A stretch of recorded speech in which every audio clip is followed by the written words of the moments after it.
So welcome dear student. Today we are going to start question number 91. अभी तक 90 question approximate हम लोग complete कर चुके हैं और आज 91 क्वेश्चन पर है। टॉपिक वही कैपेसिटर रहेगा और आप देख रहे होंगे क्वेश्चन के अंदर हमें क्या क्या गिवन है। एक तो 12 पिकोफैरेड कैपेसिटर है, 50 वोल्ट की बैटरी है और क्या पूछता है, इलेक्ट्रोस्टैटिक एनर्जी पूछता है। ये तो काफी आसान सा क्वेश्चन है और इसके कई सवाल हमने पहले भी कर लिए हैं। वही basic formula again half of C V square हम यहाँ पे लगाएंगे और इसका आंसर निकाल लेंगे। तो U is equal to half of C V square. Now it is 1/2 जिसमें C 12 पिको फेरेड, पिको 10 की पावर -12 और जो वोल्टेज है वो है 50 वोल्ट। तो यहाँ पर हम देखेंगे ये आ जाएगा 50 का स्क्वायर। सो नाउ 12 6 जा, now 6 into 10 raise to power -12, 50 into 50 हो जाता है। Now 6 into 25, 10 raise to power -12 into 100 हो जाता है। कैलकुलेशन कर लेंगे, 25 इंटू 6 करेंगे तो 6 5 जा 30 हो जाएगा और 6 2 जा 12, ये 150 हो जाएगा। तो 150 इंटू 10 की पावर -10 बनेगा। तो यहाँ पर एनर्जी हमारे पास एक तरीके से क्या रहेगी, अगर नैनो कूलम में लेना है तो 15 10 की पावर -9 नैनो जूल लिख सकते हैं हम।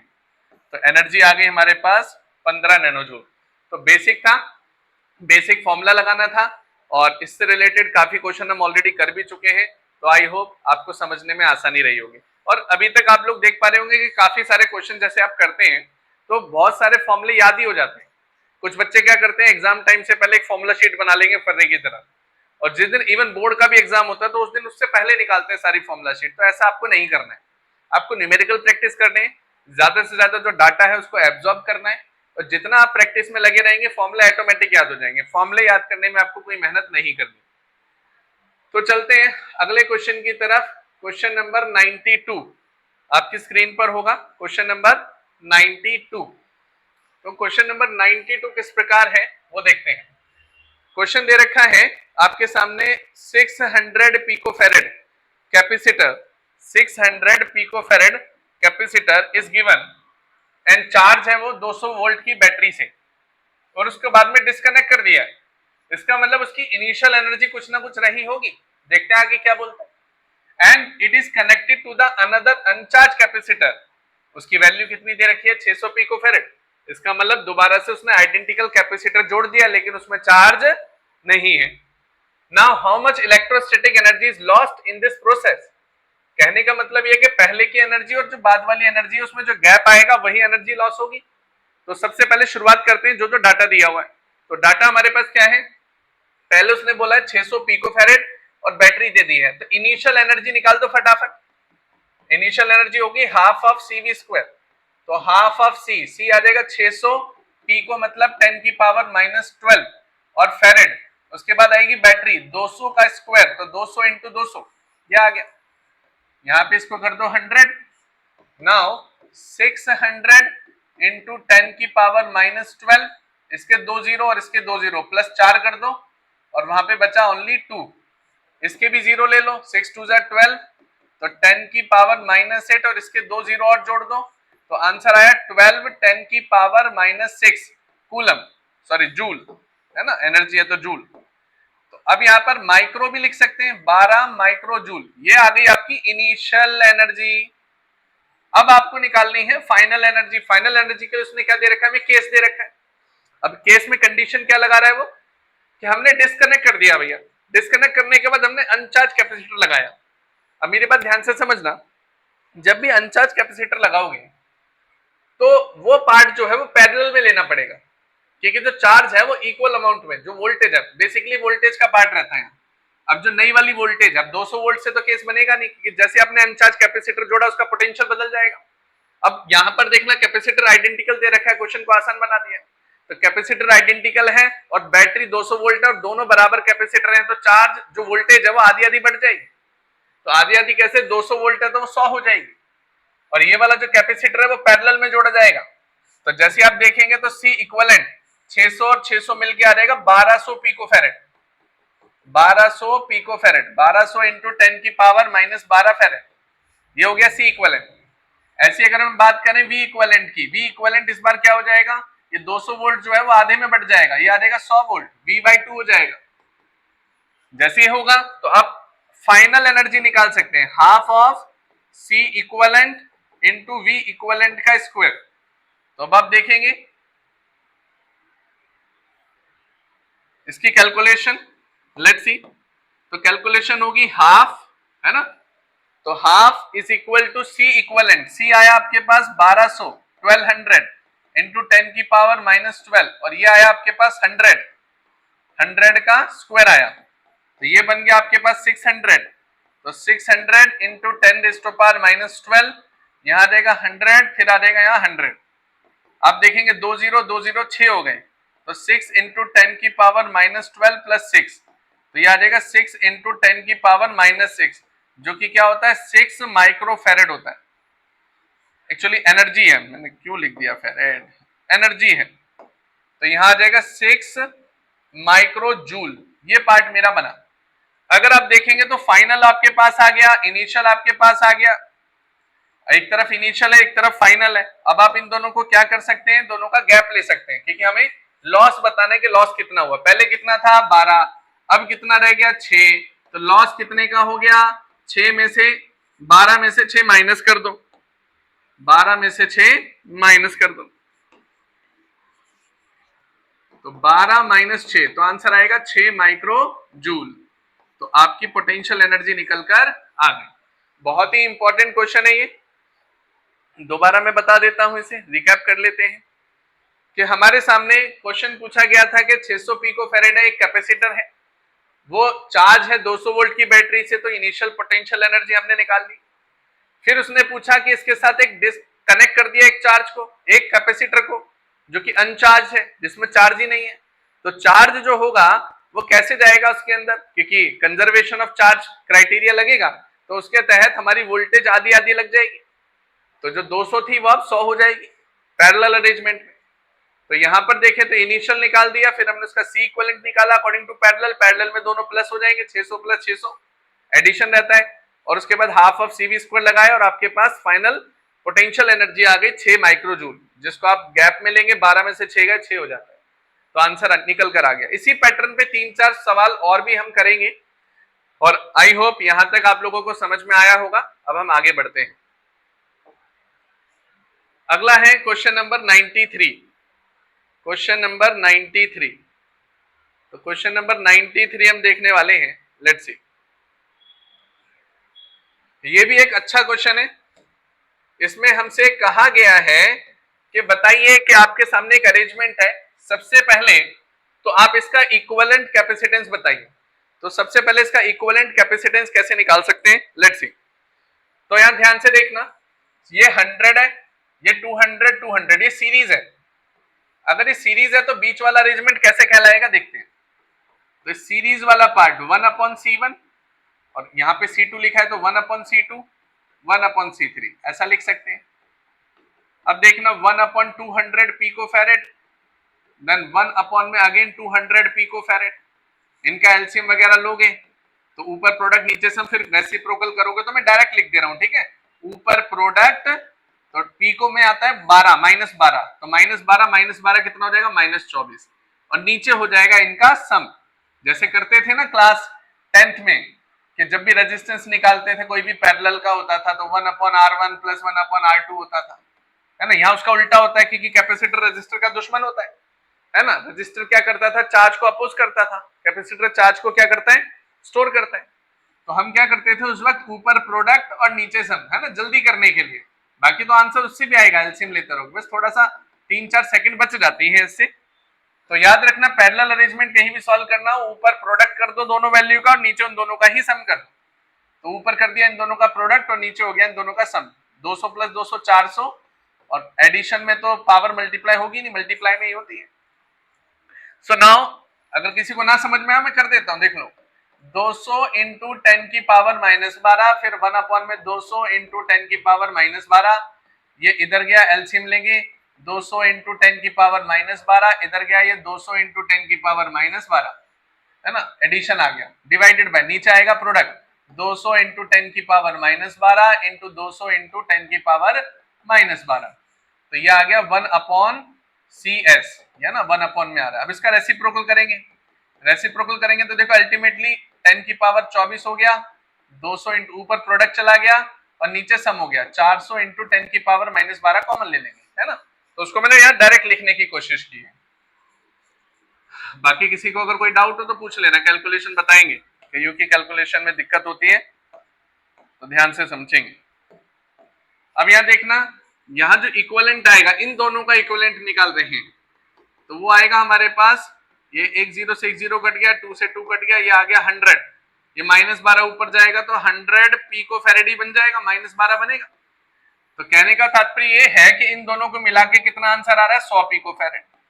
चलो अब देखना, ये जो C1 आपको दिख रहा है, ये C1 और ये दोनों नेटवर्क, ये जो 100 आए, ये दोनों पैरेलल होंगे कि नहीं?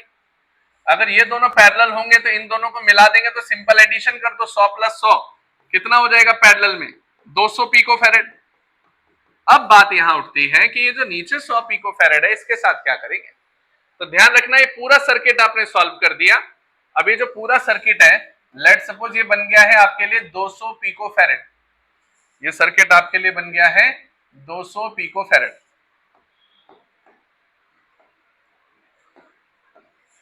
ये सर्किट ऊपर रिजॉल्व हो गया 200 पिको फैरेड, और इसके साथ यहां लगा हुआ है हमारे पास 100 पिको फैरेड, और यहां लगी हुई है एक बैटरी A to B। अब ये सीरीज है, कोई इसको पैरेलल बोलने की गलती ना करे, क्योंकि तार में कोई भी ज्वाइंट नहीं है। अगर करंट कहीं भटक जाता तो हम क्या बोलते हैं उसे, पैरेलल, लेकिन यहाँ तो सीधा करंट जाएगा, जो चार्ज यहां से निकलेगा वही इसमें जाएगा। तो कहने का मतलब है 100 और 200 सीरीज अरेंजमेंट बनाएंगे। तो इसका सीरीज वाला पार्ट फिर से वही कि 1/100 pico farad plus 1/200 pico farad, है ना, देन 1 में सीरीज आएगा। तो ये जो सीरीज वाला पार्ट है इसको डायरेक्ट सॉल्व कर लेते हैं, ऊपर प्रोडक्ट नीचे सम, ऊपर प्रोडक्ट नीचे सम। तो ऊपर करेंगे प्रोडक्ट 100 इंटू 200 -12 -24, और नीचे कर देंगे सम 300 इंटू 10 की पावर -12। तो ये आ गया। अब यहां देखना, ये इससे कटेगा। अब यहां पर देखें तो -12 ऊपर चला जाएगा, तो 100/3 इंटू 2 इंटू 10 की पावर -12 आ गया, 10 की पावर -12 आ चुका है। बस बाकी तो कैलकुलेशन का ही रह गया अब सारा, और तो आपसे हो जाएगा। तो मल्टीप्लाई 10 की पावर -12, तो ये आ जाता है 33.33। इसका डबल करेंगे तो 60.66 मल्टीप्लाई 10 की पावर -12। तो ये टोटल निकल गया इस पूरे क्वेश्चन का। तो इंटायर क्वेश्चन का इक्विवेलेंट कैपेसिटेंस कितना निकालने में सक्षम हुए, जो कि रहा आपके पास C इक्विवेलेंट 66.66 मल्टीप्लाई 10 की पावर -12, जिसको हम 200/3 इंटू 10 की पावर -12 भी लिख सकते हैं। आप सोच रहे होंगे मैं ऐसा क्यों लिख रहा हूं, किस कारण से लिख रहा हूं, क्योंकि देखो आगे वाला जो कैलकुलेशन का पार्ट है ना, उसमें ये फ्रैक्शन वाली वैल्यू काम आएगी, हम बार बार पॉइंटों में उलझेंगे नहीं। मैं दोबारा रिपीट करता हूं, इस क्वेश्चन में हमने क्या किया, सबसे पहले इन दोनों को सॉल्व किया, सीरीज अरेंजमेंट, फिर ये दोनों पैरेलल हो गए, फिर जो एक बन गया वो इसके साथ सीरीज बना गया, तो इक्विवेलेंट हमने निकाल लिया। अब इसी के आगे बढ़ रहे हैं, तो आगे का पोर्शन हम देखेंगे, लेट्स सी। अब आगे का इसमें जो पार्ट है वो है फॉर द 300 वोल्ट सप्लाई, है ना, determine the charge end voltage across each capacitor. तो ये मैं लिखा रहने देता हूं, बाकी मैं रब कर रहा हूं। अब हमें अलग अलग इन कैपेसिटरों पे चार्ज बताना है, तो चार्ज क्या होगा, लेट्स सी।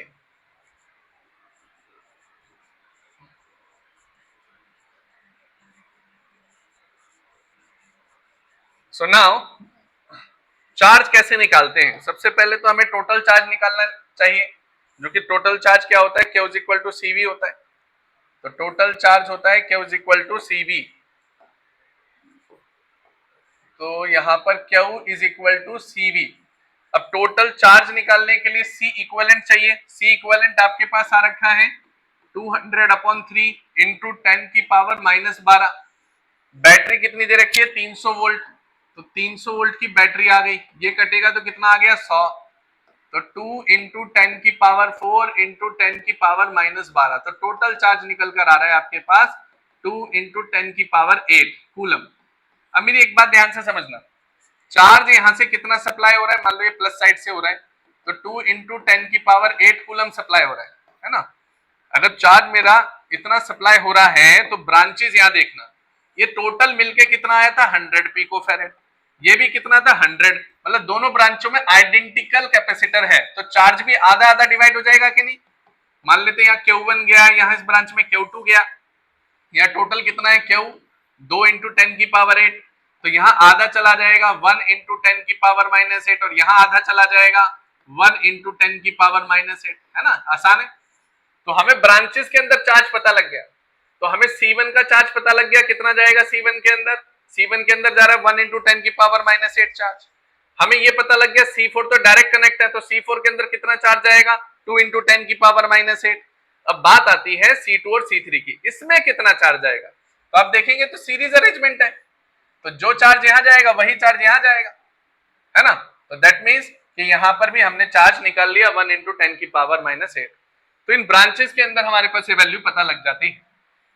अगर यहाँ पे वोल्टेज पूछता है तो कैसे करेंगे, अब वोल्टेज की बात आती है तो देखो C1, अगर मैं यहाँ पर V1 के लिए काम करता हूं तो Q1 is equal to C1 into V1 simple करेंगे, तो आप देखेंगे C1 की वैल्यू है 100 पिकोफैरेड जो कि 10⁻⁻12 होती है, और वोल्टेज कितना आएगा V1 का वो हमें निकालना है।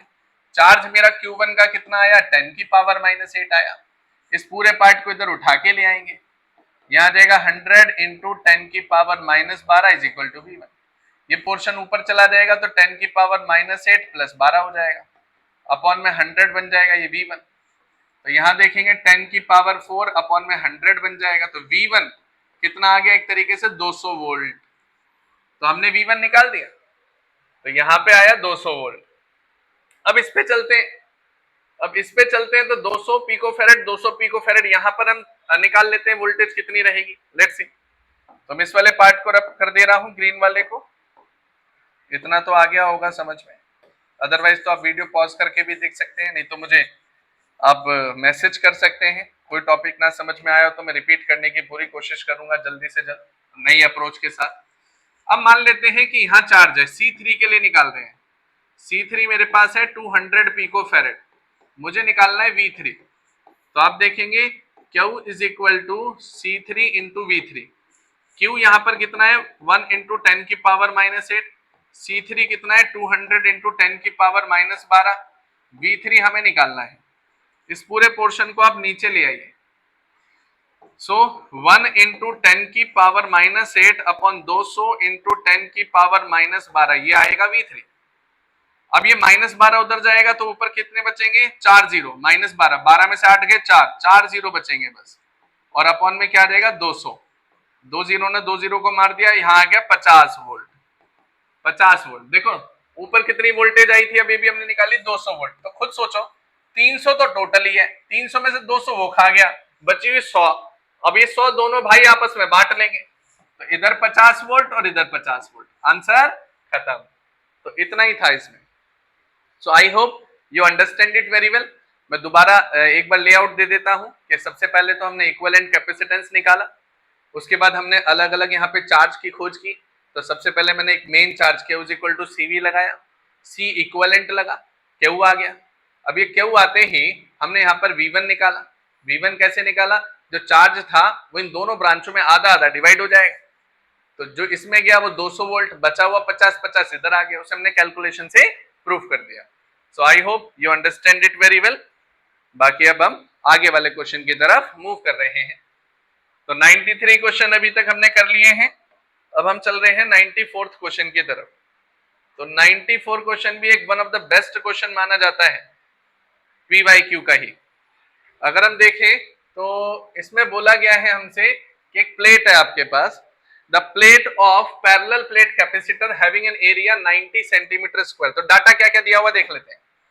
सबसे पहले तो हमें एरिया दे दिया गया है 90 सेंटीमीटर स्क्वायर, इसको कर लेंगे हम मीटर स्क्वायर में, 10⁻⁻4 मीटर स्क्वायर स्टैंडर्ड यूनिट आ गए। फिर बोला जाता है डिस्टेंस, प्लेट के बीच का डिस्टेंस है 2.5 mm, इसे मीटर में करेंगे तो -3 आ जाएगा। फिर बोलता है the capacitor is charged bye connecting 400 volt battery, तो यहाँ पे 400 लिख दिया। फिर पूछता है बताइए इलेक्ट्रोस्टैटिक एनर्जी कितनी होगी। तो देखो वैसे तो देखा जाए तो इलेक्ट्रोस्टैटिक एनर्जी का फॉर्मूला होता है half of C V square, लेकिन अब मेरी बात समझना कि हमारे पास तो सी की वैल्यू ही नहीं है, लेकिन उसकी जगह उसने हिंट दे रखी है पैरेलल प्लेट कैपेसिटर है जो कि ए एप्सिलॉन नॉट अपॉन डी रहेगा, जो कि ए एप्सिलॉन नॉट अपॉन डी रहेगा। एरिया की वैल्यू डायरेक्ट दी हुई है 90 इंटू 10 की पावर -4। एप्सिलॉन नॉट की वैल्यू हम सबको याद रहती है 8.85 मल्टीप्लाई 10 की पावर -12। जो डी होता है उसकी वैल्यू हमें दे रखी है 2.5 मल्टीप्लाई 10 की पावर -3। तो ये ओवरऑल सी निकल कर यहां से आ जाएगा। जैसे सी आ जाएगा वैल्यू पुट कर देंगे हम अपने फॉर्मूले में, तो half of C V square निकल कर आ जाएगा। तो देखते हैं कैसे होगा। हाँ, इसकी कैलकुलेशन करते हैं। सबसे पहले देखो 90 आ रहा है, 10 की पावर -4 आ रहा है, 8 पॉइंट पावर सॉल्व करते हैं। -3 ऊपर गया तो पहले 90 इधर कर लिया, 8.85 को भी इधर कर लिया, 10 की पावर -4 -12 ऊपर गया, ये +3 हो गया, नीचे आएगा 2.5। अब इस 2.5 का भी 10 यहां से हटा लेते हैं तो ऊपर गया 1। तो अब आपके पास कैलकुलेशन आ गई है C equal to 90 into 8.85 upon 25 into 10 raise to power -4 -12 -16 होता है, -16 प्लस 4 -12 होता है, ये -12 आ गया है ना। अब देखना इसकी कैलकुलेशन को, इसका 100 भी हटा लो, इसका 100 ऊपर जाएगा तो -14 हो जाएगा। तो 90 इंटू 885 या इस 100 का एक यहां से हटा देंगे, ये भी हट गया, यहाँ आएगा 25 इंटू 10 की पावर, ये ऊपर जाएगा तो -13 हो जाएगा। अब देखना 25 और 5 की टेबल में आ रहा है ये दोनों पार्ट, मैं कैलकुलेशन भी करके दे रहा हूं आपको। 5 5 जा 25, फिर 5 1 जा 5, 38 आ जाएगा, एलसीएम लेके 5 7 जा 35, फिर 37 आ जाएगा, फिर 177 हो जाएगा। तो ये आ गया 9 इंटू 177 अपॉन 5 इंटू 10 की पावर -30। देखो आखिरकार आंसर तो देखो डेसिमल में ही आना है, मुझे पता है। इसकी कैलकुलेशन आसानी से कैसे कर सकता हूं, अगर मैं 2 से, ये मेरी खुद की, जब आप 9th क्लास में पढ़ते थे कभी भी 5 डिनोमिनेटर में आ जाए तो इसे 10 बना लो, तो 10 2 से ऊपर और 2 से नीचे मल्टीप्लाई करा दूं तो नीचे 10 बन जाएगा। इसका मतलब 18 इंटू 177 अपॉन 10 बन गया, आंसर सॉल्व हो गया जल्दी। तो ये ऊपर जाएगा तो 10 की पावर -14 बन जाएगा।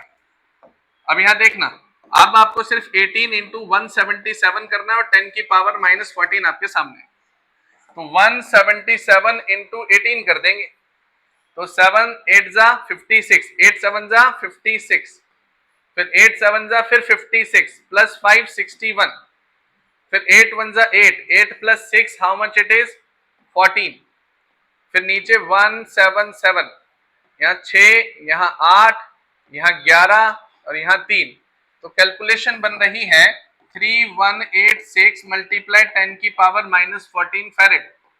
अगर आप इसे पीको में कन्वर्ट करना चाहते हैं तो -12 ले सकते हैं, यहाँ से 2 जीरो उधार ले लो, तो 31.86 पीको फैरेड आंसर आ गया। तो आपने यहाँ पर सी की वैल्यू निकाल दी है ना। एक्चुअली मैंने कैलकुलेशन पूरी की है, इसलिए थोड़ा सा इसमें समय लगा है इस क्वेश्चन में, नहीं तो मैं डायरेक्ट भी लिख सकता था, तो उससे कोई फायदा नहीं था। कई बच्चों की कैलकुलेशन वीक भी रहती है, कई बार हम छोड़ तो देते हैं कि घर से कर लेना, लेकिन कई बार बच्चा फिर उसमें उलझा रहता है, फिर वो बोर्ड तक ले जाता है, सोचता है बोर्ड में ही कर लेंगे, डायरेक्ट जो होगा देखा जाएगा। सो इसकी कैलकुलेशन आ गई आपके समक्ष 31.86 पिको फेरेड। मैं डायरेक्ट इसके नीचे लिख देता हूं, तो C इक्विवेलेंट आ गया 31.86 पिको फेरेड, है ना। मुझे स्पेस चाहिए होगा आगे का क्वेश्चन करने का, तो अब हम आते हैं राइट साइड पे। इस कैलकुलेशन को मैं रब कर रहा हूं और देखते हैं। तो यहां पर अगला क्वेश्चन है हमारा, energy stored in the capacitor. So now अब हम आते हैं एनर्जी की तरफ। तो एनर्जी कैसे लेंगे, energy use equal to half of C V square होगा। नाउ हाफ ऑफ सी की जो वैल्यू है वो आ रही है 31.86 पिको फेरेड 10 की पावर -12। वोल्टेज की सप्लाई कितनी दे रखी है 400, तो 400 का स्क्वायर, है ना। तो ये एनर्जी निकल आई आपकी। अब कैसे करेंगे, देखो 31.86 जो दे रखा है उसे आप 32 लिख लो राउंड ऑफ करके। 31 का क्या हो जाएगा 32, तो कैलकुलेशन और आसान हो जाएगी आपकी। तो 400 इंटू 400, तो ये आएगा 16, 16 हो गया 16, और इसका भी 16 ले लो, 4 4 जा 16। अब पावर को अलग कर लो, 4 है ना, प्लस 4 लिख दो, तो आपके पास ये जूल में एनर्जी आ रही होगी। और 16 इंटू 16 कर लो, है ना, कईयों को रूट याद नहीं होता है, वैसे तो 256 होता है। तो 16 इंटू 16, 6 6 जा 36, 6 1 जा 6, ये 96, तो फिर से 16, तो यहां पर देखेंगे 9 और 6 15, 256 आ गया।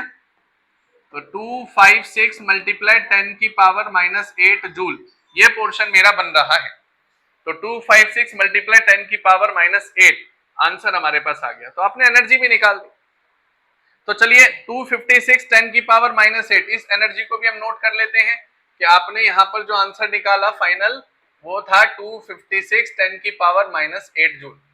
एक जो इंपॉर्टेंट चीज थी इक्विवेलेंट कैपेसिटेंस, सी की वैल्यू आपने निकाल दी 31.86 पिकोफैरेड, एक तरफ आपने निकाल दी इलेक्ट्रोस्टैटिक एनर्जी। अब बी पार्ट थोड़ा इंपॉर्टेंट है। बी पार्ट एक अपने आप में एक स्ट्रॉन्ग पार्ट होता है, जिसको हम देखते हैं यहां पर कुछ इस प्रकार कि उसने लिखा है view this energies as stored in the electrostatic field between the plates and obtain the energy per unit volume. ये नया पार्ट है और इंपॉर्टेंट भी है। कितनी एनर्जी कितने वॉल्यूम में आ रही है उसे हम बोलते हैं एनर्जी पर यूनिट वॉल्यूम। देखते हैं कितनी एनर्जी, कितने एनर्जी मतलब you potential energy per unit volume. अच्छा, वॉल्यूम का बेसिक फॉर्मूला क्या होता था, है ना, हम घर में भी पढ़ते हैं कई बार कि वॉल्यूम बढ़ा दो, वॉल्यूम घटा दो, वो जो आवाज होती है वॉल्यूम कहते हैं उसे, क्योंकि वो तीनों डायमेंशन में जाती है। So whenever you have to find out volume, तो आप बेस एरिया इंटू हाइट करते थे। बेस एरिया मतलब 2 डायमेंशन, एरिया 2 डायमेंशन होता है और हाइट एक 3rd डायमेंशन होती है, तो दोनों तीनों को मल्टीप्लाई करेंगे तो वॉल्यूम आता है। तो यहां पर देखो प्लेट है, तो प्लेट का एरिया तो ए है और हाइट जो होगी वो डी होगी, तो बेस एरिया इंटू हाइट बनेगा। पोटेंशियल एनर्जी आपने निकाल रखी है ऑलरेडी, तो पोटेंशियल एनर्जी आपके पास है 256 मल्टीप्लाई 10 की पावर माइनस 8 जूल, वॉल्यूम आ जाएगा बेस एरिया इंटू हाइट। फिर आप देखेंगे यहां आ जाएगा 256 मल्टीप्लाई 10 की पावर माइनस 8 जूल।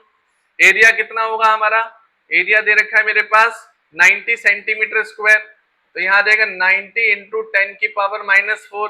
डी की वैल्यू है 2.5 मल्टीप्लाई 10 की पावर माइनस 3। ये हमारे पास कैलकुलेशन बनेगी। तो इस कैलकुलेशन को भी आप कर सकते हैं। क्या मैं ये आपके लिए छोड़ दूं? तो यहां पर कुछ आंसर 0.133 करके आ सकता है, ये कैलकुलेशन आप मुझे करके देंगे और उसे नीचे लिखेंगे, और नहीं आए तो बताएंगे तो इसका भी शॉर्ट बनाएंगे, है ना। कैलकुलेशन ट्रिक देना बहुत जरूरी रहता है फिजिक्स में। अब उसके बाद यू आ गया, फिर उसके बाद उसने कुछ और पूछा है, हैंस डिराइव अ रिलेशन, ये अराइव लिख दिया मैंने, टाइपिंग में गलत कर दिया, तो अराइव नहीं है ड्राइव है। तो hence drive a relation between U and magnitude of electric field E between the plate. ये अपने आप में एक सबसे इंपॉर्टेंट पार्ट है जो कि मैं कराने जा रहा हूं। तो मैं बोर्ड रब कर रहा हूं पूरा, ताकि मुझे डेरिवेशन और पूरे कवर करने का मौका मिले। तो इस पार्ट को हम हटा रहे हैं। तो आई होप अभी तक के जितना भी पार्ट है, कैलकुलेटेड पार्ट ज्यादा रह गया यहाँ पर, समझ में आया होगा। अब हम डेरिवेशन की तरफ चल रहे हैं। तो यहां पर बोला है यू, छोटा वाला यू मतलब एनर्जी, पोटेंशियल एनर्जी, जो भी हम एनर्जी निकाल रहे थे कैपेसिटर की पर यूनिट वॉल्यूम, ये होती है। तो देखो पोटेंशियल एनर्जी का फॉर्मूला क्या होता है, मतलब जो एनर्जी होती है कैपेसिटर में उसका फॉर्मूला क्या होता है, half of C V square. Volume क्या आ रहा था, बेस एरिया इंटू हाइट। फिर उसके बाद पैरेलल प्लेट कैपेसिटर सी, सी का फॉर्मूला क्या होता है, ए epsilon naught upon D, parallel plate capacitor का पुट कर दो, ए epsilon naught upon D, into में क्या आ गया वी स्क्वायर आ गया, डिवाइडेड बाय क्या कर दो, ए इंटू डी कर दो। तो ये हमारे पास पोटेंशियल एनर्जी निकल कर आ रही है।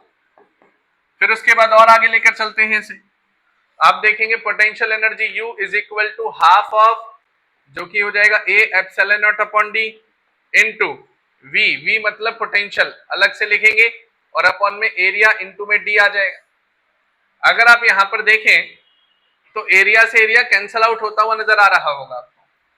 तो जो एनर्जी है हमारे पास वो आ गई half of epsilon naught into D into V square into 1 upon D, ये बना।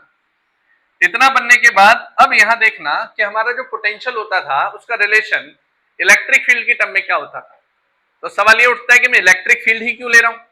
उसका कारण ये है कि जो इलेक्ट्रिक फील्ड की फॉर्म में ही तो कैपेसिटर चार्ज होता है। तो जो भी हमारा कैपेसिटर चार्ज को स्टोर करता है वो किसकी फॉर्म में करता है, इलेक्ट्रिक फील्ड की फॉर्म में। तो ये इलेक्ट्रिक फील्ड जरूर आनी चाहिए, जिसका फॉर्मूला हम क्या लिखते थे, dv is equal to minus E into D R, electric field into distance. dv क्या है, potential, potential v, e into distance क्या है मेरा d, मैग्नीट्यूड ले रहे हैं इसलिए साइन हटा रहा हूं, सिर्फ हम पोटेंशियल का मैग्नीट्यूड लेना चाहते हैं इसलिए साइन हटा रहे हैं। तो पोटेंशियल का एक और फॉर्मूला निकल कर आ गया, इलेक्ट्रिक फील्ड इंटू डिस्टेंस। अब इस वैल्यू को हम यहां पर पुट करेंगे और देखना आपके पास एनर्जी पर यूनिट वॉल्यूम आ जाएगा, एनर्जी पर यूनिट वॉल्यूम, जो कि half of epsilon naught upon D into यहां आ जाएगा इलेक्ट्रिक फील्ड का स्क्वायर या डी का स्क्वायर और ये 1 अपॉन डी। अब आप यहां ध्यान से देखेंगे, एक डी ने एक डी को काट दिया, एक डी ने एक डी को काट दिया। फिर आप आगे देखेंगे कि जो हमारे पास U है वो है potential energy per unit volume equal to half of epsilon not into E square. यही फॉर्मूला होता था। मेरे जो क्लास नोट्स हैं अगर आपको याद हो तो जब चैप्टर का स्टार्ट हो रहा था पार्ट, तो मैंने यहाँ पे energy stored in the capacitor का फॉर्मूला यही लिख के दिया था, half of epsilon not into E square, जिसकी डेरिवेशन आपके सामने है। मैं दोबारा रिपीट कर रहा हूं। सबसे पहले मैंने क्या लिया, कितनी एनर्जी कितने वॉल्यूम पर आ रही है, एनर्जी होती है half of C square, volume क्या होता है बेस एरिया इनटू हाइट। दोनों में हमने कचर पचर करी, काटा पीट किया, काट पीट करने के बाद v is equal to ED लिखा और उसके बाद आंसर मेरे सामने आ गया। और ये फॉर्मूला आप याद कर लेंगे तो ज्यादा बेहतर है, क्योंकि half of epsilon not into E square से रिलेटेड काफी सारी चीजें आपको आगे को देखने को मिलेगी। So I hope you understand it very well. Question number 94 भी कंप्लीट हो गया है। तो 94 क्वेश्चन, 94 क्वेश्चन हमारे कंप्लीट हो गए इस चैप्टर में। अब हम अगले क्वेश्चन की तरफ बढ़ रहे हैं। तो नेक्स्ट क्वेश्चन है, सीबीएसई 2012 में क्वेश्चन ये आया हुआ है और यहां पे लिखा है अब 4 मिली नहीं है ये, ठीक है, मेरी टाइपिंग मिस्टेक हुई है, ये मिली नहीं है, ये माइक्रो है, ठीक है, ये 4 माइक्रोफेरेड कैपेसिटर है। तो सी की वैल्यू दे रखी है 4 microfarad capacitor is charge with a battery of V 200 volt, it is then disconnected from the supply. फिर से इसने कनेक्शन का ले लिया है, जो कनेक्शन और डिसकनेक्शन के पार्ट होंगे बहुत आएंगे पेपर में। तो डिसकनेक्टेड वीडियो और कनेक्टेड जैसा भी हम बोलेंगे ये सब काफी ज्यादा आएगा। मैं वीडियो बोल के कैपेसिटर बोलना चाहिए था। तो यहाँ पर हम बोलेंगे C is equal to 4 microfarad, V is equal to 200 volt, it is then disconnected from the supply and it is connected to the another uncharge 2 micro. ये जो मिली लिखा है ना ये माइक्रो है, ठीक है, कई बार एक्सेल में ना माइक्रो और मिली ये जो ग्रीक लेटर है इसमें कंफ्यूजन टाइपिंग में अपने आप चेंज कर देता है वो। How much electrostatic energy of the first capacitor is lost in the form of heat and electromagnetic radiation. चलो इसको देखते हैं। इसने कहा कि सबसे पहले हीट मतलब एनर्जी, एनर्जी लॉस की बात कर रहा है। तो इनिशियल एनर्जी कितनी होगी ये बताओ, half of C V square होगी। नाउ हाफ ऑफ सी कितना आएगा 4 इंटू 10 की पावर -6 आएगा, इंटू वी स्क्वायर कितना आएगा 200 का स्क्वायर आएगा। फिर यहां पर देखेंगे हाफ ऑफ यहाँ 4 इंटू 10 की पावर -6 इंटू 200 इंटू में 200 आएगा।